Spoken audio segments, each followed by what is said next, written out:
చూపించిన సమయం లేదు. నిర్గమకాండంలో వారు మాట్లాడేందుకు శక్తి లేక మూలిగేరు అని ఉంటుంది.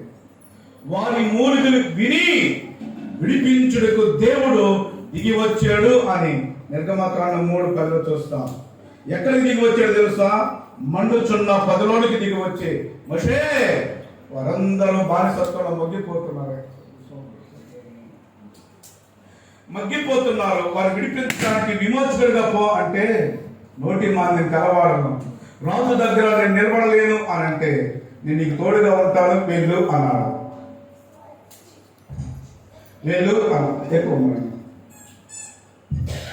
వెళ్ళు అన్నాడు. మోషే ఫరో దగ్గరికి వెళ్ళాడు. 10 రకాల తెగులను తీసుకొచ్చాడు. చివరి రాత్రి పస్కా పశువు యొక్క ఒదిగొర్రెల రక్తాన్ని చిందించాడు.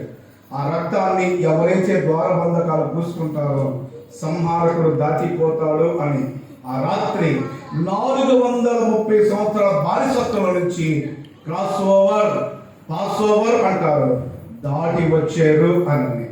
వారు దాటి వచ్చి కొన్ని రోజులు దాటి ఎర్ర సముద్రాన్ని దాటి వచ్చారు. దాటిన తర్వాత ఇప్పుడు వాళ్ళ ఒక క్యూరియాసిటీ, ఒక ఆతృత, ఒక ఆందోళన ఏంటో తెలుసా? మనం పోతున్నటువంటి ఆ కనాను దేశం ఎలా ఉంటుందో, ఆ కనాను దేశంలో మనం ఎలా ఉంటామో, ఆ కనాను దేశంలో మన కుటుంబాలు ఎలా ఉంటాయో ఆతృతగా ఉన్నప్పుడు, వారు క్యూరియాసిటీగా ఉన్నప్పుడు దేవుడు వారితో మాట్లాడుతున్నారు. మీరు చూడలేదు కదా ఆ దేశాన్ని, చూడనటువంటి ఆ దేశంలో కొద్ది రోజుల్లో అడుగు పెడుతున్నారు కదా, ఆ దేశం ఎలా ఉంటుందో చూడండి అన్ను చూస్తారన్నమాట. లేవియకాండం 25వ అధ్యాయం చూడండి, 103వ పేజీలో. పాత నిబంధనలో తీగలటువంటి వాళ్ళు చూడగలటువంటి వాళ్ళు చూడండి. లేవియకాండం 25వ అధ్యాయం 19వ వచనం. లేవియకాండం 25వ అధ్యాయం 19వ వచనం.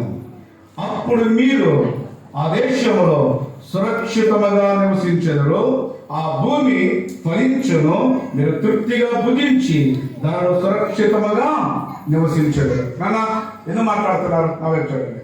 3 వాగ్దానాలు చూస్తున్నారు. మీరు ఆ దేశంలో అడుగు పెడుతున్నారు కదా, ఆ దేశంలో మీరు ఎలా ఉంటారు తెలుసా? నెంబర్ 1 సేఫ్టీ, సురక్షితంగా ఉంటారు. నెంబర్ 2 మీ భూమి ఫలిస్తుంది, ఫ్రూట్ఫుల్నెస్.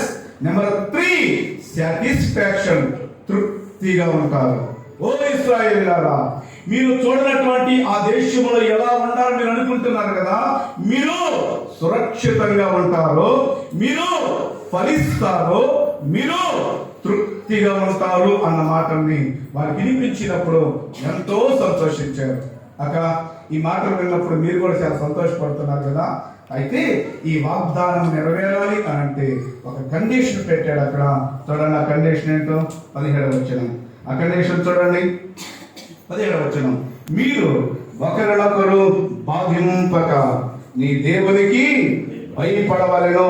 మళ్ళా చదువుతున్నా, మీరు ఒకరినొకరు బాధింపక నీ దేవునికి భయపడవలను, నేను మీ దేవుడినైనా యెహోవాను. కాబట్టి మీరు నా కట్టడలను నా విధులను గైకోండి, వాటిని అనుసరించి నడుచుకోగలను. అప్పుడు మీరు ఆ దేశంలో సురక్షితంగా నివసిస్తారు, మీ భూమి ఫలిస్తుంది, మీరు తృప్తిగా ఉంటారు. నాకు చూడండి. ఓకే, మీరు అంటున్నారు అమ్మా మీరు ఆ దేశం